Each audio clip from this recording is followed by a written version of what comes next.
As promised, I'm delving into some deeper witch lore with this video, and I've touched a little bit on this in the Trick or Treat project, but there's just wasn't enough time to put all of this in there.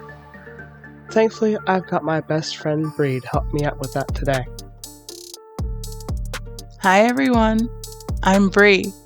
Believe it or not, we've actually met once before during the infamous Vampire Project.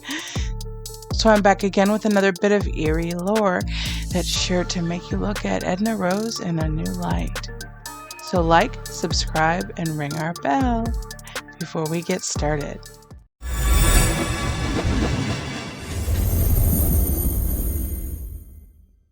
Ring our bell? Are you sure that doesn't sound even worse? Well, there's two of us, so it's our bell, right? Oh, the intro's over. Hush. Being a witch. What does it all mean? The term witch is a gendered term for a woman who practices magic, and it's been used for centuries, longer than the more modern religion of Wicca. For now, let's focus on a witch.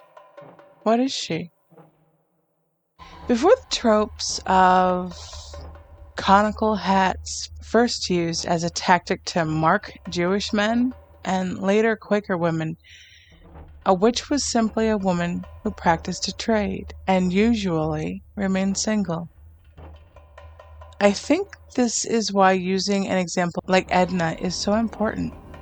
She runs her own business, which means she had a trade, and she didn't get married to Tim until she was in her 20s. And in that time, she would have been considered as quite old to be starting a family.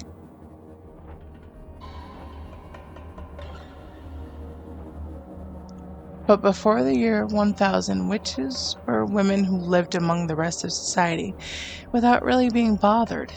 Sure, they were probably seen as medicine women, alewives, or weavers. Those were all popular trades that were very lucrative for women in those times. But after the 1300s, which is I believe around the time that our trio would have been in their teens, men started to see just how lucrative those jobs were. The solution? Oust the women doing them. Figures. They were easy jobs. Ish. It took effort, but,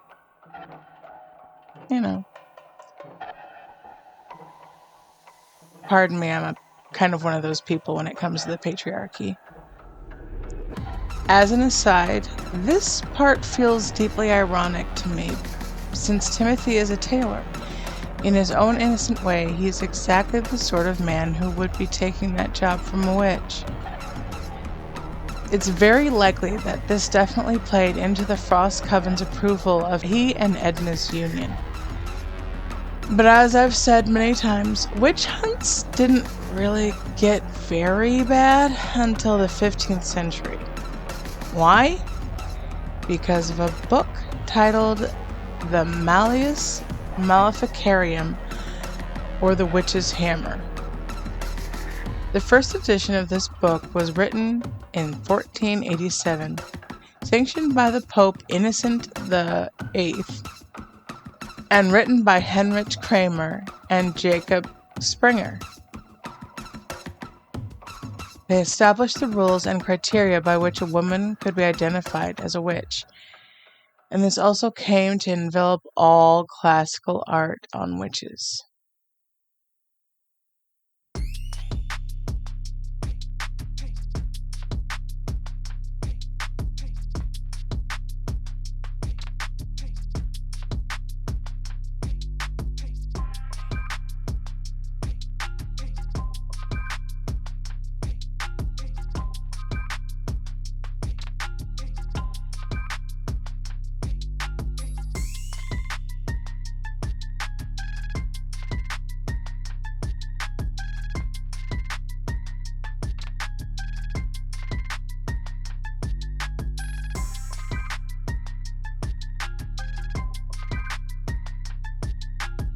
Now, Germany was the epicenter of the witch epidemic, and this is likely because of the Roman emperors struggling to control their territorial holdings at the time.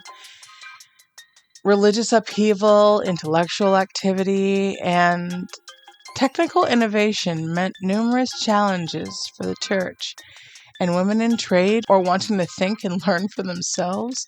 According to Sprenger, witches were women who were old. This meant that they were inflamed with malice and rage. In most classical art, this bears the resemblance to the crone, usually around 50 years old. And let's be serious, really what they were complaining about? The old lady's creepy. Nude. This represents witches' sexuality and appeal. It also looked like wives who told their husbands, no. Long, wild hair, said to hold magic. And in many myths, we can see hair playing a very important role in one's spiritual or magical power. Samson from Christianity, Sif from the Norse, Mother Earth in Buddhism, Medusa in Greek culture, and a very important rite held to this day by many Navajo tribes in the U.S. all place significance on hair and its power. Screaming. A woman's voice carries magical power. Medieval men, especially witch hunters, detested the woman speaking up for herself or having agency. This is later where the term hysteria would come from. Hyster literally being the Latin word for uterus.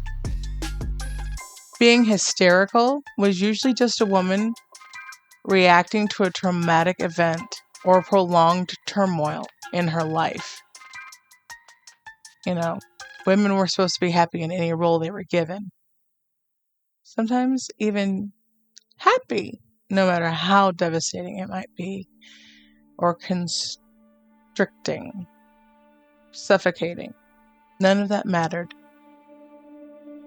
Spindles, brooms, etc. were a symbol of work, and thus women having a trade. Basically from around 15,000 to 17,000, women who held regular jobs could be considered of witchcraft. Flying, or something unnatural to show her magical prowess. This could also mean defying gender norms, and also leads us into riding a goat. Or doing anything backwards. Also, called Wittershins in Germanic, was associated with devil and a rejection of societal norms.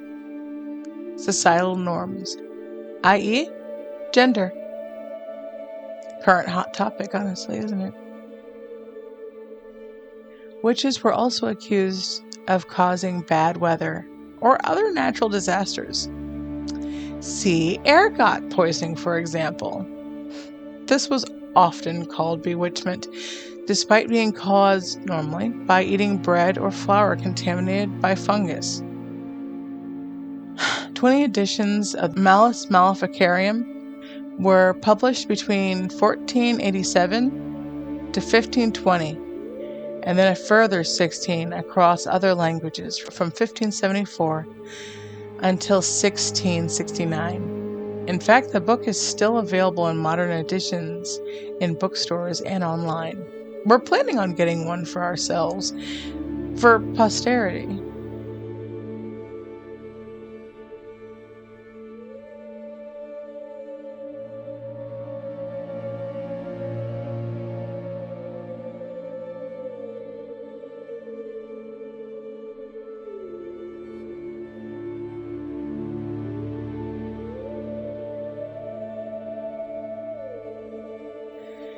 Using her magical prowess, Edna draws out the power of the void to adapt her appearance in a menacing hag-like way.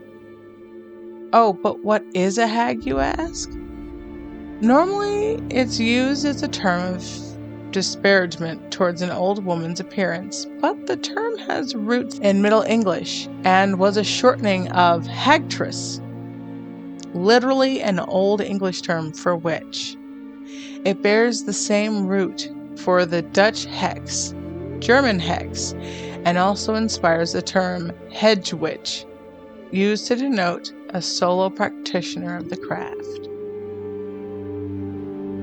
Hags are often seen as malevolent, but may also be one of the chosen forms of shape-shifting deities, such as the Morrigan or Bedub, who are seen as neither wholly benevolent or malevolent. In popular culture, hags are wicked dark fae tied to primal forces with haunting powers and appearances. Forgotten Realms, the Elder Scrolls, and Greyhawk are popular examples that feature hags as enemies and are often daunting for the players to deal with. In origin, a hag is a wizened old woman or a fairy godmother of sorts, but make no mistake, if a witch of the Frost Coven ever adapts her hag form, you have crossed a line or made a dire mistake.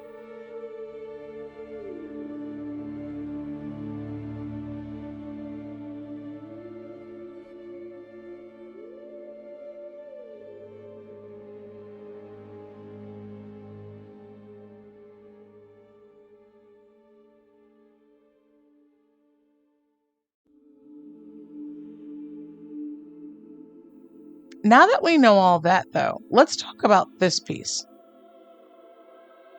Thanks to Rama on Fiverr, we have for you a rendition of Edna with a more commonly witch-like appearance.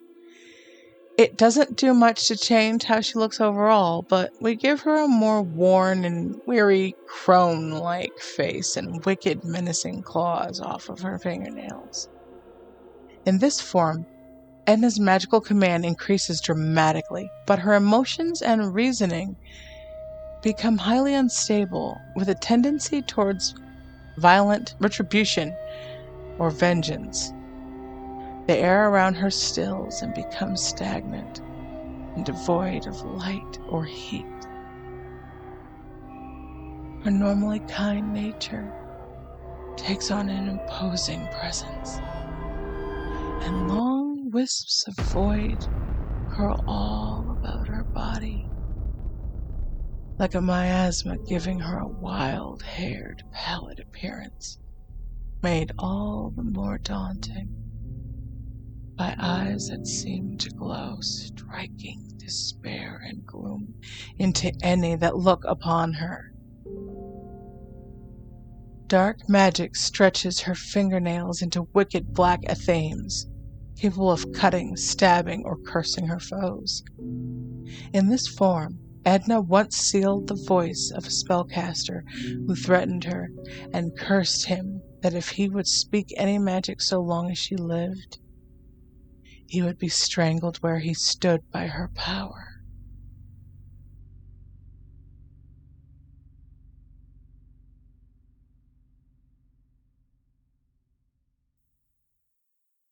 It's interesting and terrifying to know that this sort of magic lives in not only Edna, but Madeline as well. I don't feel sympathy for anyone unlucky enough to draw this out of these women, though. Either way, it makes for a wonderful spooky time story to consider. Oh, if only this were the Midnight Society. Oh well.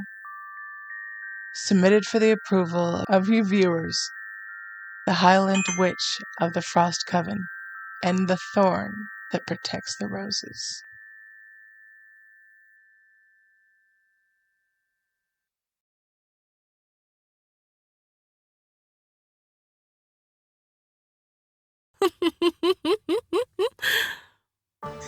Tune in next week at the same 3 p.m. Pacific time for the next Tales of Atonement project.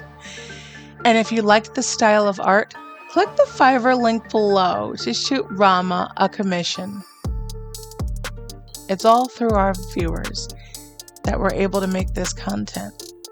Like, sub, and ring that bell. Then click the Patreon link and consider supporting us directly. We've got a great list of names of those who already do. Shadow Fox, Arya Gamari, Charles Tam, Jace Moreland, and Lander Lumen. There.